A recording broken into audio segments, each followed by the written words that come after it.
MBBS Russia admissions 2025 अगले साल के लिए भैया हम लोग देख रहे हैं। और इस वीडियो में हम लोग बात करेंगे कि क्या है सब कुछ। मैं ट्राई करूंगा कि एक 15 मिनट की वीडियो में I try to explain everything about MBBS Russia. आपके सारे डाउट्स ऑलमोस्ट क्लियर हो जाएंगे। बाकी फिर एग्जैक्ट यूनिवर्सिटी के बारे में मैं आपको अलग वीडियो में बताऊंगा। बट इस वीडियो में हम लोग जिन टॉपिक के बारे में बात करने वाले वो है कि व्हाट इज एमबीबीएस रशिया, क्या चीज़ है, क्या होता है, इसका बजट कितना होना चाहिए, कितना बजट होता है, फीस कितनी लगती है, कहाँ कहाँ या किस किस कॉलेज में पढ़ाई होती है, और रशिया ही क्यों मैं सजेस्ट कर रहा हूँ आपको, क्राइटेरिया क्या होता है, नीट अनक्वालिफाई अगर आप रहे तो आपके पास क्या ऑप्शन है, क्या आप रशिया जा सकते हैं, एडमिशन कब से स्टार्ट होते हैं, प्रोसेस उसका क्या होता है, प्रोसेस कैसे होता है, कॉलेज कैसे चूज करते हैं, ठीक है, कंसल्टेंसी ये सब क्या होता है, और फिर इसका प्रोसेस जो होगा मैं एक शॉर्ट थोड़ा निपटाने की कोशिश करूंगा। तो यदि आपने अभी तक चैनल को सब्सक्राइब नहीं किया है तो प्लीज़ कर लीजिए। आप इस वीडियो पे टैप किए हैं और अगर आपने सब्सक्राइब किया तो बहुत अच्छी बात है, बट अगर आपने नहीं किया है तो नीचे जाकर एक या 5 सेकंड 5 सेकंड काम में जाके सब्सक्राइब का बटन दबा के आइए और लाइक करके आइए वीडियो को, एंड देन विल बिगिन। सो आपको बैक जाना है, सब्सक्राइब करना, लाइक करना है, ठीक है। आशा करता हूँ कि आपने कर दिया होगा और जिन्होंने नहीं किया प्लीज़ आप कर दीजिए। So hey guys, welcome back to my channel. My name is Lokesh Raut. I am a final year medical student at Orenburg state medical university, and WhatsApp number भी मेरा यहाँ दिया हुआ है, ये चीज़ बताना भूल गया। सो आपको कोई भी दिक्कत हो एमबीबीएस रशिया को लेके या किसी कॉलेज को लेके, आपको एडमिशन लेना हो या कौन से भैया कंसल्टेंसी चूज करे, क्या जो भी हो, आप व्हाट्सएप मैसेज कर सकते हो, इट्स फ्री, ठीक है। आपको कॉलेज चुनना हो, किसी कंसल्टेंसी का नंबर चाहिए हो, भैया मैं आगरा में रहता हूँ या एमपी में रहता हूँ, एमपी में कोई है, नागपुर में कोई है, देखो मैं नागपुर से हूँ। सो एमबीबीएस रशिया एक अल्टरनेटिव है उन सारे बच्चों के लिए जो इंडिया में प्राइवेट अफोर्ड नहीं कर पाते या उनका गवर्नमेंट मेडिकल कॉलेज में एमबीबीएस के लिए नंबर नहीं लगता है। बस यह किसी का भी सपना नहीं होता है। एमबीबीएस, आपको पता है कि हर साल बच्चे नीट के लिए अप्लाई करते हैं। हर साल 3 से 3.5-4 लाख बच्चे एवरी ईयर, वो जो काउंट है वो बढ़ते जा रहा है। और इंडिया में एमबीबीएस में नंबर लगना या इंडिया में एमबीबीएस करना नियरली नेक्स्ट टू इम्पॉसिबल हो गया है।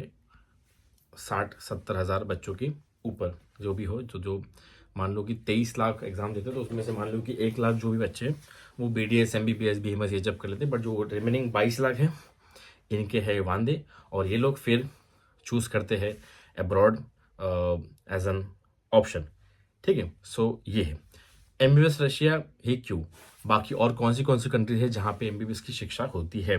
सो किर्गिस्तान में होती है, कजाकिस्तान में होती है, यूक्रेन में होती है, नेपाल में होती है, बांग्लादेश में होती है, और ये बहुत सारे विचित्र ऑप्शन है, जैसे वियतनाम मैंने सुना है, मॉरिशस सुना है मेरे को, इजिप्ट, बहुत सारे बच्चे इटली उटली का भी नाम लेते हैं, भैया फ्री में होता है। ये सब स्कैम चीज़ें हैं। आपको ऐसे ही लगता है कि फ्री में होता है। कभी भी आपको कोई भी डाउट हो कि मैंने यहाँ करना चाहिए या वियतनाम में करना चाहिए नहीं भैया, या मॉरिशस में करना चाहिए नहीं, कभी सोच लिया करो कि भारत से सबसे ज़्यादा बच्चे किस देश में जाते हैं।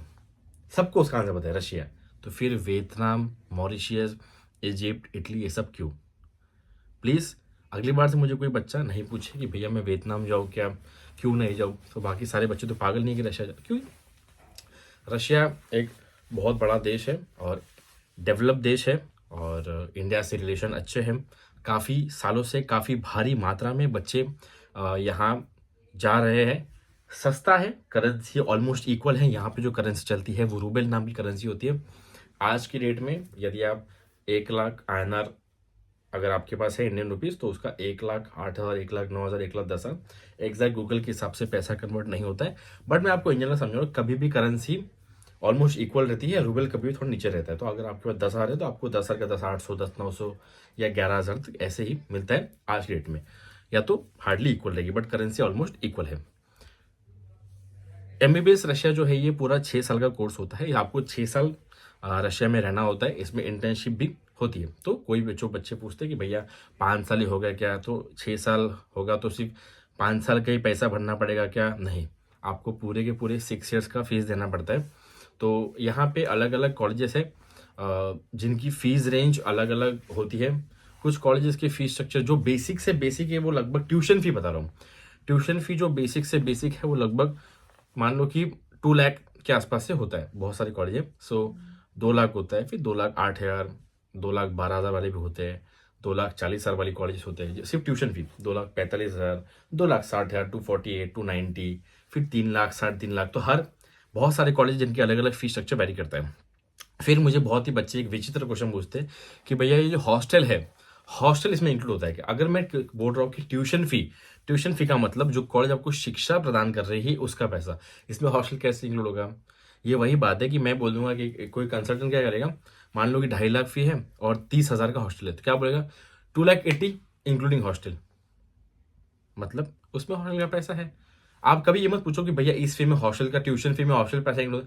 ट्यूशन फी का नाम है ट्यूशन फीस लगा क्योंकि वो ट्यूशन का फी है, वो पढ़ाने का पैसा है, ठीक है। हाँ, अगर आप पूछो कि भैया मुझे पर ईयर आप एक्सपेंस बताइए विद हॉस्टल, तो मैं बोलूंगा कि भाई 2,80,000 विद हॉस्टल है या 3,60,000 विद हॉस्टल है। फिर आप मुझे पूछेंगे भैया आप मुझे ट्यूशन फी हॉस्टल अलग बताइए, फिर मैं आपको बोलूंगा भाई 3 लाख ट्यूशन फी और 60,000 हॉस्टल है, जैसे उल्यान यूनिवर्सिटी है उसका फी स्ट्रक्चर है। सो ये चीज आपको पता नहीं चाहिए।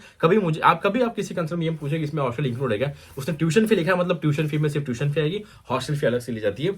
तो जो हॉस्टल फी है, हॉस्टल फी रेंज करती है अलग अलग। यहाँ पे गवर्नमेंट हॉस्टल होते हैं, प्राइवेट हॉस्टल होते हैं, किसी किसी कॉलेज के बाद में गवर्नमेंट हॉस्टल नहीं होती। सो या किसी किसी कॉलेज में गवर्नमेंट हॉस्टल होते हैं बट वहाँ पे इतनी कैपेसिटी नहीं होती कि सारे बच्चों को रख पाए। मान ले गवर्नमेंट हॉस्टल में 300 सीट है, तो एक कॉलेज में लगभग एक बैच में ही लगभग एक साल में 300 बच्चे आते हैं, तो बाकी जो पुराने 5 साल में जो बच्चा है, जो 1,500 बच्चे वो कहाँ रहेंगे? तो लगभग मान लो कि गवर्नमेंट हॉस्टल की जो फी है वो 6,000 रुपये साल का, 8,000 रुपये साल का, 12,000 रुपये साल का, या 15, 20, 25, 30, 35,000 रुपये साल तक जाता है।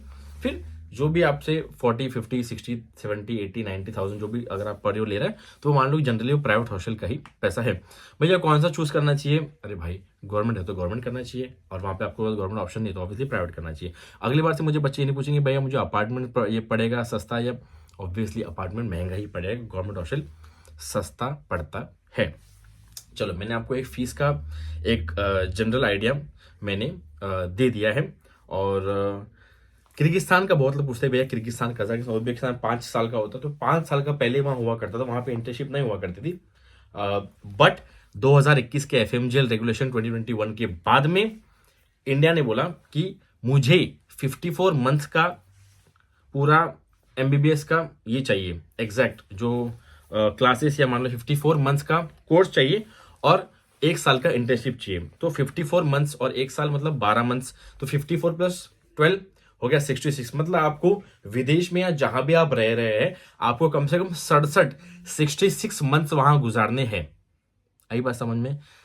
एफएमजीएल रेगुलेशन 2021 में ये बोला गया था इंडिया के द्वारा कि इंडिया इक्विवेलेंट कोर्स कहता है, जैसा आपको सबको पता है कि इंडिया में जो 4.5 साल का एमबीबीएस होता है, 4.5 साल का एमबीबीएस मतलब 54 मंथ्स होता है, और 1 साल की इंटर्नशिप, तो 54 + 1 साल मतलब 12 मंथ्स, तो 54 + 12 हो गया 66। मतलब आप एनएमसी ने बोला इंडिया इक्विवेलेंट, तो 66 मंथ्स कम से कम आपको अब्रॉड में रहना है। तो अगर आप 66 को 12 से डिवाइड करेंगे तो 12 4 जा 48, 12 5 जा 60, और 60 के ऊपर जाता है, लगभग 5.5 से 6 साल का होता है। सो पहले क्या होता था? पहले फिलीपींस में एक बीएस कोर्स होता था, जो इंडिया में आप या बीएससी एग्री कर लो, तो ये जो भी कर लो, इसको बीएस कोर्स में माना जाता था। सो अगर आपने वो कोर्स नहीं किया तो अगर आप तो 12th के बाद आप सीधा फिलीपींस जाते थे, आप 2 साल का बीएस कोर्स करते थे, 1.5 या 2 साल का बीएस कोर्स वो होता था, जिसमें आपको बेसिक 11 12 का पढ़ाया जाता था। उस बीएस कोर्स के बाद में 1.5 साल के बाद में या 2 साल के बाद में, उसके बीच में, उसके बाद एक एग्जाम होता था, एनमैट शायद बोलते उसको, या medical aptitude test, national medical aptitude test, ऐसा कुछ होता था। सो एक वो एग्जाम होती थी, उसके बाद में फिर आपको वो एग्जाम क्लियर करने के बाद में आपको फिलीपींस के गवर्नमेंट मेडिकल कॉलेज में एडमिशन मिलता था। वो एग्जाम ऑलमोस्ट सब क्लियर कर लेते थे, उतना उसका इश्यू नहीं था, वो इतना एग्जाम कठिन भी नहीं होता था। सो वो 1.5-2 साल के बीएस के बाद में 3 साल का एमडी का कोर्स होता था, तो जिसको प्रॉपर एमडी मतलब एमबीबीएस। तो ये क्या हो, ये तो 5 साल हुए, 4.5 साल है, 5 साल है। तो इंडिया ने बोला कि भाई आप इंडिया के बाहर जा रहे हो, एनएमसी ने बोला इंडिया बाहर जा रहे हो, इंडिया से कम पढ़ के आ रहे हो, इंडिया से कम इक्विवेलेंट पढ़ के आ रहे हो, तो फिलीपींस ऑप्शन को उन्होंने बंद कर दिया। अभी जो लोग और फिलीपींस के नाम पे बहुत स्कैम हुआ, बहुत सारे कंसल्टेंसीज ने, क्योंकि बहुत सारे कंसल्टेंसी के सिर्फ फिलीपींस में टाइप थे, और उनको अगर एडमिशन करने थे वो रशिया में उनके टाइप्स नहीं थे। सो बहुत ये 18 नवंबर 2021 को ही रूल आया था, बहुत सारे कंसल्टेंट ने पढ़ा, लेकिन मूर्ख बच्चे या अज्ञानी बच्चे, मैं मूर्ख ही बोलूंगा क्योंकि आप इतना बड़ा अपना लाइफ लाइफ का डिसीजन ले रहे हो, आपने रिसर्च करना चाहिए था। सो 18 नवंबर 2021 के बाद जिनका भी एमडी कोर्स शुरू हुआ है उनको मान्यता नहीं थी, उनकी डिग्री इनवैलिड कर दी गई। तो सारे बच्चों ने फिर जो जिन्होंने फिलीपींस में लिया था वो सब कैंसिल करा गए, या जिनका बीएस कोर्स चल रहा था उन सब ने वापस वहां से कैंसिल करा के फिर रशिया में एडमिशन लिया था। इस केस में बहुत फ्रॉड था, एजेंट लोगों ने बहुत बच्चों को गुमराह किया था। सो फिलीपींस का अभी ऐसा सीन है कि फिलीपींस आपने नहीं जाना है, स्ट्रेट अवे आपको बोल रहा हूँ। यदि कोई एजेंट आपको बोले कि नहीं नहीं इस कॉलेज में तो अभी 6 साल का कर दिया है, 5.5 साल का कर दिया है, तो देखिए कोई भी कॉलेज किसी भी कंट्री के एक बोर्ड होता है, जैसे अपने नेशनल मेडिकल कमीशन है वैसे वहां पे फिलीपींस का एक मेडिकल कमीशन है। हर कॉलेज के लिए एक समान रूल होगा क्योंकि वो एक बोर्ड के अंडर चलता है। आप किसी कॉलेज, जैसे इंडिया में अगर जीएमसी नागपुर में 4.5 साल का कोर्स है तो जीएमसी अकोला में भी 4.5 साल का ही कोर्स होगा, वहां पे अलग से कोई रूल नहीं होगा। सो आप मूर्ख बनना बंद करिए और अगली बार से कभी भी ध्यान रखिए फिलीपींस आपको नहीं जाना है। हाँ, आप किर्गिस्तान, उज्बेकिस्तान, कजाकिस्तान, रशिया ये जगह जा सकते हैं, नेपाल भी आप जा सकते हैं, बांग्लादेश भी, बट मेरा फोकस रशिया पे। मैं रशिया में पढ़ता हूँ, मुझे रशिया के बारे में पता है। किर्गिस्तान, कजाकिस्तान मैं सजेस्ट नहीं करता हूँ generally because they are less develop countries, currency भी बहुत ही ज़्यादा गिरी हुई है और आई जस्ट डोंट सजेस्ट। क्योंकि किर्गिस्तान में आपको पता है, किर्गिस्तान में अगर आप यूट्यूब पे लिखेंगे किर्गिस्तान इंडियन स्टूडेंट्स अटैक, तो इंडियंस और पाकिस्तानी स्टूडेंट को किर्गिस्तान के लोगों ने लिटरली हॉस्टल में घुस घुस के हैरेस किया, मारा। बहुत ही गलत चीज़ हुई किर्गिस्तान में। सो अब वो आप बोलोगे भैया एक इंसिडेंट तो ऐसा हुआ, बट स्टिल मैं नहीं करता, वो आपका चॉइस है। बट अगर आपको एडमिशन में हेल्प चाहिए in Kyrgyzstan, Uzbekistan, I can help you, but मैं हमेशा प्रेफर यू रशिया, क्योंकि इंडिया रशिया के रिलेशन इतने अच्छे, कल चल के कुछ भी हो गया, कुछ भी अभी रिलेटेड टू आपकी डिग्री या कुछ भी, तो इंडिया रशिया की सुनेगा ही, या आपको उतनी दिक्कत नहीं आएगी। सो ये मेरा बोलने का तात्पर्य है। अभी क्राइटेरिया क्या होता है भाई एमबीबीएस में एडमिशन लेने का रशिया में, ठीक है। सो देखिए एनएमसी ने बोला कि आप जाइए, कोई दिक्कत नहीं, बट आप नीट एग्जाम क्वालिफाई करके जाइए। अगर आप नीट एग्जाम क्वालिफाई करके जाएंगे तो हम आपको इंडिया में आकर जो नेक्स्ट एग्जाम है, जो उसका कंफर्मेशन अभी हो जाएगा, एनएमसी फिर बोलते रहती है कि करा देंगे, फिर नहीं कराएंगे, फिर करा देंगे, नहीं करा देंगे। सो एनएमसी ने अभी तक कंफर्म नहीं किया है, तो नेक्स्ट होगी ये एफएमजी तो अभी चल रही है, बट अगर नेक्स्ट हो गई तो फिर एफएमजी कैंसिल हो जाएगी। दोनों एग्जाम नहीं होती, इसमें से कोई एक ही एग्जाम होगी। अगर आपने नीट क्वालिफाई किया है तो ही आपको एफएमजी या नेक्स्ट एग्जाम देने मिलेगा, और इन एग्जाम को दे के ही आप इंटर्नशिप, इंडिया में 1 साल की इंटर्नशिप के लिए एलिजिबल होते हो, फिर आपको लाइसेंस मिलता है। इसका मतलब यदि आपने नीट क्वालिफाई नहीं किया तो आपको इंडिया में एफएमजी या नेक्स्ट एग्जाम देने नहीं मिलेगा, आप इंटर्नशिप नहीं कर पाएंगे, इंडिया में रजिस्टर नहीं हो पाएंगे। आई बात समझ में? भैया नीट मैं क्वालिफाई नहीं हो रहा हूँ, या मेरा नहीं हुआ, या मैंने मार्कशीट गलत भर दी, सबसे पहले तो जो भी लोग एटलीस्ट नीट भी क्वालिफाई नहीं कर पा रहे हैं, आप लोग प्लीज ये फील्ड को चुनिए ही मत। आई मे साउंड हार्श, बट जो मुझे बच्चे बोलते हैं यार मेरा भैया बायो बहुत अच्छा है, मेरा फिजिक्स केमिस्ट्री का थोड़ा प्रॉब्लम हो जाता है, तो भाई बायो 360 मार्क्स का है, नीट क्वालिफाई के लिए आपको 150 160 चाहिए। इस साल का जनरल का 164 162 था, ठीक है। आप 360 मार्क्स के बायो में से चलो 300 250 ला दो, 250 तो लाओ। आपके 93 87 नंबर आए, उसके बाद आप दोष दे रहे हो केमिस्ट्री फिजिक्स को, ये तो बिल्कुल सही नहीं है, ये तो बिल्कुल सही नहीं है, ये तो बहुत ही खराब चीज़। आप तो अपने पेरेंट्स को गुमराह कर रहे हो। तो जो भी पेरेंट्स मेरी बात ध्यान सुनिए, यदि आप वीडियो देख रहे हो और आपका बच्चा क्वालिफाई भी नहीं कर पा, तो आप प्लीज़ उसको इस में मत धकेलिए। अगर वो बायो भी नहीं पढ़ पा रहा है, बायो में 200-250 मार्क्स भी नहीं ला पा रहा है, तो आई डोंट थिंक कि उसने यहाँ आना चाहिए। हाँ, मान लो कि आपकी ओएमआर गलत फिल गई, ऐसा कुछ हो गया, आपके नंबर कम आ गए, तो ठीक है। और बस वही समझ जाओ कि आप प्लीज अपने पोटेंशियल्स को आइडेंटिफाई करिए, तभी आइए। अन्य क्योंकि ये इतना जो आपको लग रहा है कि बहुत ड्रीम लाइफ में एमबीबीएस में एडमिशन ले लूंगा, ये हो जाएगा, बट आप कुछ नहीं, आप पैसा भर रहे हो, जा रहे हो, यहाँ की डिग्री आप निकाल तो लोगे, यहाँ तो कोई पास हो जाता है, बट इंडिया में आके जो आपको एग्जाम देनी है उसमें आपको दिक्कत आएगी। और अगर आप वो एग्जाम पास नहीं कर पाए तो आप एक प्लेन 12th एमबीबीएस स्टूडेंट रहेंगे, जो मैट्रिक बोलते हैं ना, आप एक 12वीं पास रहेंगे, उससे ऊपर कुछ भी नहीं। आई बात समझ में? फिर भैया फिर मैं अब्रॉड में सेटल हो जाऊंगा, ये सब तो भाई इंडिया इंडिया है, इंडिया की सैलरी है, रशिया में इतनी सैलरी नहीं मिलती है। और आप अगर बोलेंगे कि भैया मैं यूके यूएस एमएलई ये सब प्लैब वैब दूंगा, तो देखो भाई one of the toughest exams, medical exams in whole world USMLE है। बहुत इजी है, वो इजी नहीं है। प्लैब, एएमसी, ये इतना बच्चों का खेल नहीं है। आपके अराउंड कितने डॉक्टर्स हैं जो यूएसएमली क्रैक किए? तो ये बड़ी बड़ी बातें, वड़ा पाव खाते, ये बोलना बंद कर दो। यहाँ अपने से यही नहीं हो रहा तो वो कैसे होगा? तो प्लीज़ ध्यान रखिए अगली बार से, ठीक है। मैं बस इतना समझा रहा हूँ कि एकदम उड़िए मत, अपने पोटेंशियल्स को आइडेंटिफाई करिए। मैं थोड़ा ज़्यादा टाइम वेस्ट कर दिया, बट समझाना आपको ज़रूरी था। सो पेरेंट्स और बच्चे प्लीज़ आप सुनिए इस बात को, ठीक है। सो नीट अनक्वालिफाई होने के बाद में, अगर आप नीट अनक्वालिफाई है, मान लो आपने एडमिशन ले ही लिया और आपको इंडिया में प्रैक्टिस करना है, तो आपको क्या करना पड़ेगा? आपको 5 जगह है, 5 देश है जहाँ पे जिनका लाइसेंस इंडिया में मान्य है और आप उस लाइसेंस के बेसिस पर इंडिया में रजिस्टर हो सकते हो। तो वो है यूके, यूएस, कनाडा, ऑस्ट्रेलिया और न्यूजीलैंड। इन 5 कंट्री में से कहीं भी अगर आप पीजी कर लो या उसका लाइसेंस आपके पास है, तो इन 5 कंट्री, तो ये लाइसेंस के थ्रू आप इंडिया में रजिस्टर हो सकते हो। बट आप प्लीज़ नीट क्वालिफाई करिए। जो बच्चा नीट अनक्वालिफाई है प्लीज़ ना आए। चलो, आपको मैंने एक बजट का भी बेसिक आइडिया दे दिया। अगर बजट का मैं आइडिया देने जाऊँ तो आपको मिनिमम से मिनिमम, मान लो खाना पीना, आपका फ्लाइट, आपका पर्सनल एक्सपेंस, ट्रैवल ट्रूवल, अगर आप लीस्ट से लीस्ट कॉलेज में भी करते हो, लीस्ट कॉलेज मतलब कितना? या तो उसकी 2.5 लाख फी होगी। एक बेसिक सा कॉलेज अगर आप देखो तो 2.5 लाख फी होगी। 10-12 हज़ार रुपये का हॉस्टल होगा, तो 2.25 लाख रुपये मान लो आपके खर्च हो जाएंगे। 2.25 लाख, तो 3 6 बराबर कितना हो गया? 18। तो 18 में से अपने यहाँ 25 बन गया। 25 इंटू 6 कितना? 125। तो मतलब 16 लाख के आसपास, 16 से 16.5 लाख के आसपास आपका ये एकेडमिक कॉस्ट और विथ हॉस्टल जाएगा। और पर्सनल एक्सपेंस में आपका 1 लाख रुपए साल का भी खर्च करते हो तो 6 लाख रुपए जाएगा।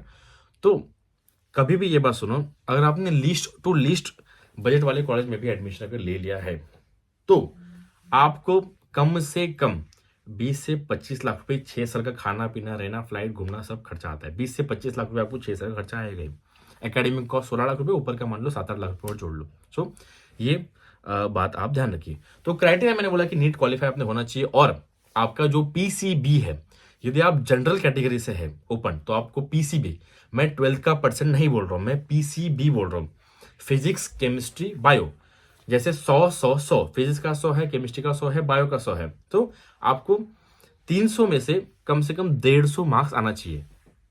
इक्वल नहीं, आपका तीनों का टोटल मिला के, भले एक में 40 हो, एक में 80 हो, एक में फिर 35 हो, हाँ, बट तीनों सब्जेक्ट का पास चाहिए। और तीनों सब्जेक्ट की जो टोटल है जनरल कैटेगरी के लिए, वो होनी चाहिए 150 आउट ऑफ 300। मतलब सिर्फ 300 का नहीं, अलग अलग बोर्ड में अलग अलग नंबर का एग्जाम होता है, बट 50% वो होना चाहिए। और यदि आप किसी रिजर्व कैटेगरी से है तो उसका 40% आपका मिनिमम होना चाहिए। बहुत सारी जगह अलग अलग लिखा है, बट मैंने एक मैगजीन में भी और न्यूज़पेपर में पढ़ा था। मेरे पास एक आर्टिकल का वो भी है, फोटो मैं ढूंढूंगा उसको, अगर हो सके तो लगाऊंगा। तो 40% है। बट सभी बच्चे जो भी इस साल 12 दे रहे हैं, प्लीज जो भी है, at least try to secure 50% PCB. So आपको नीट क्वालिफाई करना है और आपका पीसीबी ये होना चाहिए। और जिस साल आप एडमिशन ले रहे हैं, मान लो कि 2025 में बच्चे अगले साल एडमिशन लेंगे, ठीक है, मान लो अभी 2025 आ गया, तो 2025 में आप एडमिशन लेने वाले हैं, तो उस साल 2025 के 31 दिसंबर तक आप 17 आपकी एज कंप्लीट हो जानी चाहिए। समझ रहे हो? जैसे अगला साल शुरू हो गया, जैसे अगले साल आपका एडमिशन लेना है 2025, मान लो अभी 2025 चल रहा है, अभी एडमिशन अपने को लेना है, ठीक है। तो 2025 में यदि किसी बच्चों को एडमिशन लेना है तो 2025 की 31 दिसंबर तक वो 17 साल का कंप्लीट हो जाना चाहिए। 31 दिसंबर के पहले 31 दिसंबर 12 बजे तक वो 17 उसकी एज होनी चाहिए। जनरली वो होती है, ठीक है। सब 17 के हो जाते हैं और 18 के फिर आप अगले साल होते हो जब आप एडमिशन ले लेते हो। भैया क्या मेरा 3 ड्रॉप है, 4 ड्रॉप है, एडमिशन ले सकते हो क्या? ले सकते हो, कोई दिक्कत नहीं। मेरे 2 ड्रॉप थे, मैंने खुद एडमिशन लिया है। तो आपकी 20, 21, 22 एज हो तो ले सकते हो। ऐसी कोई लिमिट नहीं कि भाई 25 नहीं होनी चाहिए, ऐसा कोई, तो आप एडमिशन ले सकते हो, ऐसी भी कोई दिक्कत नहीं है। एडमिशन कब से स्टार्ट होते हैं? देखो, एडमिशन जनरली कभी भी उसका कोई एक स्पेसिफिक टाइम नहीं होता। एडमिशन स्टार्ट तब होते जब कोई यूनिवर्सिटी एडमिशन लेटर देना स्टार्ट कर देती है। बहुत सारी ऐसी यूनिवर्सिटी है जिन्होंने 2024 में अप्रैल में एडमिशन लेटर देना शुरू कर थे। बहुत सारी यूनिवर्सिटी के अप्रैल में, मई में, जून में एडमिशन आना शुरू कर दिया, नीट के पहले ही, तो एडमिशन तब स्टार्ट हो गया। किसी भी यूनिवर्सिटी का एक कोई भी स्पेसिफिक डेट जनरली नहीं होता है, उसका क्लोजिंग डेट ओपनिंग डेट नहीं होता है। क्लोजिंग डेट आपको तब पता चलता है, जैसे मान लो कि अभी नवंबर आ गया, तो अभी उनको पता चलेगा कि भाई हम लोग सीट भर देंगे, तो वो आपको बता देंगे कि भाई आज है ना, तो 29 तक हम लोग, या 30 अक्टूबर या 30 नवंबर तक क्लोज कर देंगे। आपको पहले डे वन से पता नहीं होता, क्लोजिंग डेट के हार्डली 1 या 2 हफ्ते पहले आपको पता चलता है कि भाई ये यूनिवर्सिटी, इसका ये लास्ट डेट टू अप्लाई है। स्टार्टिंग या ओपनिंग डेट भी आपको पता नहीं चलती, बट यदि आप मेरे व्हाट्सएप स्टेटस को फॉलो करते रहोगे, मैं अपने व्हाट्सएप स्टेटस पे हमेशा किस यूनिवर्सिटी में कितनी सीट्स है, किस यूनिवर्सिटी का एडमिशन कब शुरू होने वाले हैं, मैं वो डालते रहता हूँ। सो बहुत सारी यूनिवर्सिटी फेब में भी एडमिशन देना, लेटर देना शुरू कर देती है। सो यदि आप क्लियर हो कि आप लास्ट क्वालिफाई और इस साल का भी आपका बन नहीं रहा, और आपको as a safe backup plan register करके रखना है, तो व्हाट्सअप नंबर मेरा दिया हुआ है, यू कैन व्हाट्सअप मैसेज में कि भैया मेरे को इसी कॉलेज का फीस स्ट्रक्चर भेज दो, मेरा ये बजट है, मेरे को यहाँ या रजिस्ट्रेशन करना है, I will help you out, मैं आपको हेल्प करूंगा, ठीक है। बाकी अगर आपको हेल्प नहीं लेनी तो वो आपका चॉइस है, बट अगर किसी को हेल्प लेनी है तो दे कैन मैसेज में, आप मुझे व्हाट्सएप पे पूछ सकते हो, इट्स नॉट पेड, इट्स बिल्कुल फ्री। तो बहुत सारे बच्चे अभी दिसंबर जैन से रजिस्टर करना शुरू कर देंगे। सो जनरली आप 1 जनवरी से, मानिए अभी दिसंबर तो आप थोड़ा पढ़ाई पे ध्यान दीजिए, बट जनरली दिसंबर जैन से रजिस्ट्रेशन शुरू हो जाते हैं, बट मैं आपको फिर भी प्रेफर करूंगा कि 1 जैन के बाद आप ये करिए, दिसंबर अभी रहने दीजिए।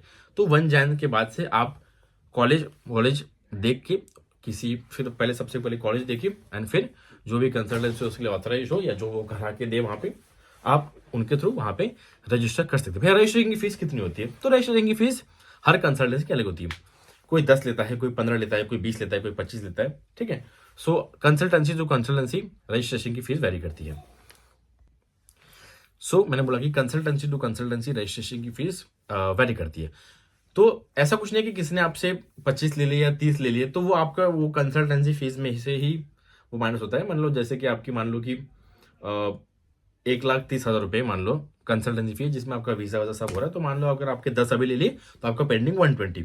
तो जनरली ऐसा होता है, बट हो सकता है कोई कोई आदमी रजिस्ट्रेशन का अलग पैसा ले और फिर उसको कंसल्टेंसी इंक्लूड ना करे, तो वो डिपेंड करता है। उस चीज़ के लिए आप मुझे व्हाट्सअप कर सकते हो, जो भी डाउट है कि भैया मुझे ये फिक्स स्ट्रक्चर दिया, मुझे ये कंसल्टेंसी है, इतना मुझे रजिस्ट्रेशन भी पता है, इतना कंसल्टेंसी भी पता है, सही है क्या, करूँ नहीं करूँ, उसके लिए मेरा व्हाट्सअप नंबर आपके पास दिया है। तो ये चीज़ आपको एक्सप्लेन करने की जरूरत नहीं है, मैंने ऑलमोस्ट अभी आपको सब बता दिया है। अब मैं बताऊंगा आपको कि एडमिशन का प्रोसेस कैसे होता है। मान लो आपने रजिस्ट्रेशन कर लिया, आपने सबसे पहले स्टेप होता है रजिस्ट्रेशन, तो आपने रजिस्ट्रेशन करवा लिया जनवरी में, तो मान लो आपका यूनिवर्सिटी एडमिशन लेटर देना शुरू कर दिया अप्रैल में, तो अप्रैल में आपका एडमिशन लेटर आ गया, ठीक है, आपने रजिस्ट्रेशन कर लिया, आपका सेकंड स्टेप है एडमिशन लेटर। एडमिशन लेटर आपका आ गया अप्रैल में, आपने एडमिशन लेटर का पैसा भरा। फिर जो एडमिशन लेटर के बाद का जो स्टेप होता है वो होता है इन्विटेशन का। उसके बाद आता है इन्विटेशन, आप अपना सारा ओरिजिनल डॉक्यूमेंट कंसल्टेंसी को दिल्ली वाली भेजते हो, जो भी जहाँ उसके हेड ऑफिस है। तो इन्विटेशन जो है वो जनरली आना शुरू करते हैं अगस्त, सितंबर, अक्टूबर, इन 3 महीनों में इन्विटेशन आते हैं। अगस्त में जिसका इन्विटेशन आ गया उसका सितंबर तक वीज़ा लगता है और अक्टूबर में फ्लाई करता है।